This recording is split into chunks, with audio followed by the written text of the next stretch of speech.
बिहार में चुनाव से पहले महागठबंधन में सियासी अखाड़ा शुरू हो गया है। महागठबंधन की दूसरी सबसे बड़ी पार्टी कांग्रेस ये साफ कर चुकी है कि इस बार उसे संख्या नहीं, सिर्फ जिताऊ सीटें चाहिए। 2020 में लालू यादव की बाजीगरी में कांग्रेस को मुश्किल और शहरी सीटें मिली थीं और नतीजा ये रहा कि 70 में से सिर्फ 19 में ही कांग्रेस जीत पाई। इस बार कांग्रेस ने तय कर लिया है गिनती से नहीं, मजबूती से मैदान में उतरेगी। तो विनेबिलिटी फैक्टर अब की बार ज्यादा महत्व रखेगा, ना कि कितनी संख्या में कांग्रेस के उम्मीदवार, कितनी को सीटें मिली।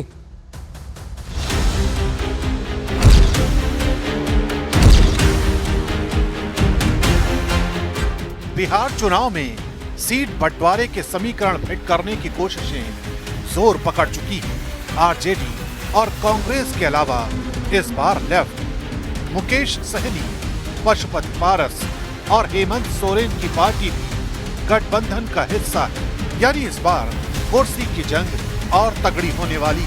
कांग्रेस ने शुरुआत में संकेत दे दिए हैं कि वो पिछली बार की तरह लालू यादव के दबाव में नहीं आने वाली। सीटें कम सही, लेकिन हर सीट जिताऊ चाहिए। अगर नए अलायंस पार्टनर्स जुड़ेंगे तो जो मौजूदा पार्टनर्स हैं उनको थोड़ा थोड़ा तो सैक्रिफाइस करना ही पड़ेगा। तो ये सिर्फ हमारी गठबंधन का धर्म नहीं है, हर गठबंधन का धर्म है।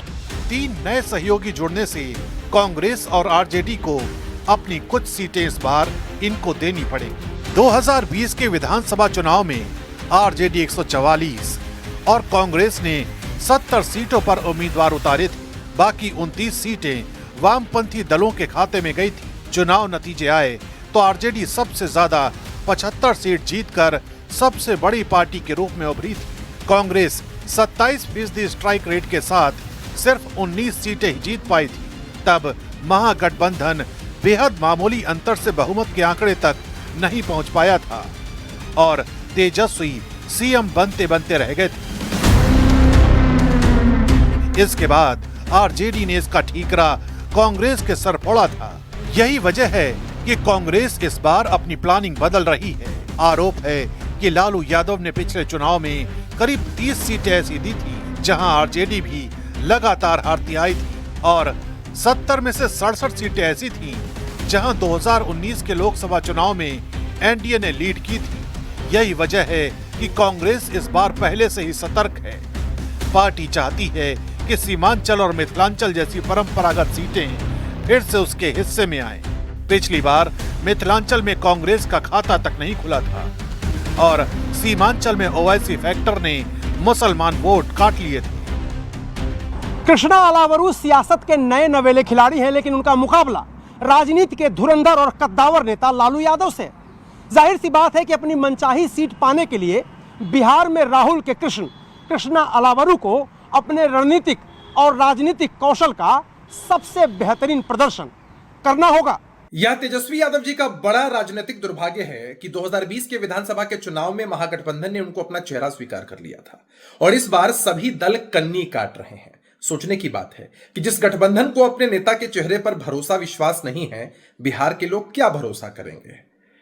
कांग्रेस के प्रभारी हैं कृष्णा जी, कह रहे हैं कि बिहार की जनता तय करेगी सीएम कौन होगा। मतलब साफ है, तेजस्वी यादव जी का चेहरा स्वीकार्य नहीं है।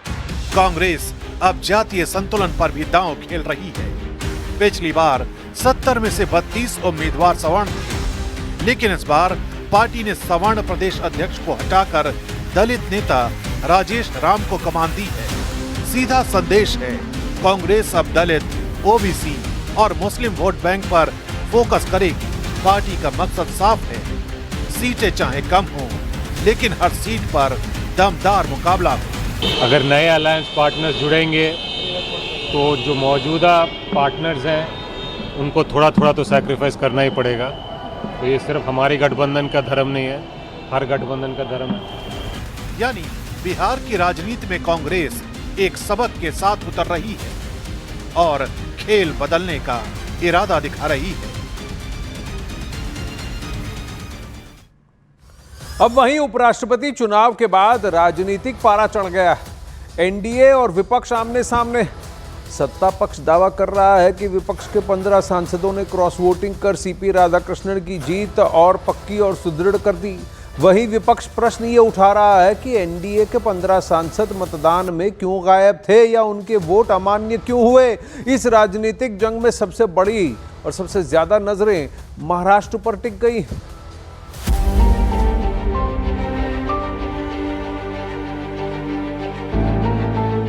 उपराष्ट्रपति चुनाव ने जीत से ज्यादा हलचल वोटिंग पर मचा दी है। एनडीए कहता है विपक्ष में सेंध लग चुकी है, 15 सांसदों ने क्रॉस वोटिंग कर दी। उधर विपक्ष सवाल दाग रहा है, एनडीए के ही 15 वोट कहां डूब गए। गैर हाजिरी या अमान्य वोट ने सत्ता पक्ष की किरकिरी कर दी, लेकिन असली खेल वही है जहां से हर बार सत्ता के समीकरण तय होते हैं। महाराष्ट्र चर्चा तेज है कि 6 से 7 सांसद यहां से एनडीए की तरफ चले गए। बीजेपी मानी जाती है ना उसके लिए, दूसरों के घर तोड़ना फोड़ना ये उनका काम है, धंधा है, धंधा अंडरलाइन, खरीद लेना लोगों को। 15 की क्यों बात करते हो आप, 30 की बात करो ना। 15 वोट जो इनवैलिड हुए, इसका मतलब क्या है? गवार लोग है क्या वोटिंग करने वाले? जानबूझकर किया होगा। तो मुझे उसमें समझ में नहीं आ रहा। हमारे कांग्रेस के नेता ने भी कहा 315 वोटिंग है, 15 कम हुए, वो 15 कौन है फिर? अब जरा सीधी भाषा में वोटिंग का हिसाब समझिए। एनडीए उम्मीदवार सीपी राधाकृष्णन को मिले 492 वोट, विपक्षी उम्मीदवार बी सुदर्शन रेड्डी को मिले 300 वोट, यानी 192 वोट का साफ अंतर। एनडीए कहता है ये 15 विपक्षी सांसदों की वजह से हुआ। विपक्ष कहता है अगर एनडीए के 15 वोट अमान्य न होते तो तस्वीर और अलग दिखती, यानी जीत एक लेकिन 2 दावे। विपक्ष के लोग बड़बोलापन कर रहे थे, बिना किसी कारण के एक वातावरण तैयार करने की कोशिश कर रहे थे कि एनडीए के वोट बटेंगे, एनडीए के वोट फूटेंगे। विरोधी पार्टियां अपने वोटों को नहीं बचा पाई, उनके बहुत बड़े पैमाने पर वोट्स ये एनडीए के जो उम्मीदवार है सीपी राधाकृष्णन जी, उनको प्राप्त हुए हैं। एक प्रकार से मुंह के बल गिरने का काम ये विपक्ष ने किया है। चुनाव गुप्त बैलेट से हुआ, इसलिए साफ नहीं कि किसने किसे वोट दिया, लेकिन बीजेपी दावा कर रही है कि महाराष्ट्र के अलावा भी कई राज्यों से विपक्षी सांसद एनडीए के साथ आए। विपक्ष का कहना है कि उन्हें किसी सेंध की परवाह नहीं, उनका गठबंधन मजबूती से खड़ा है।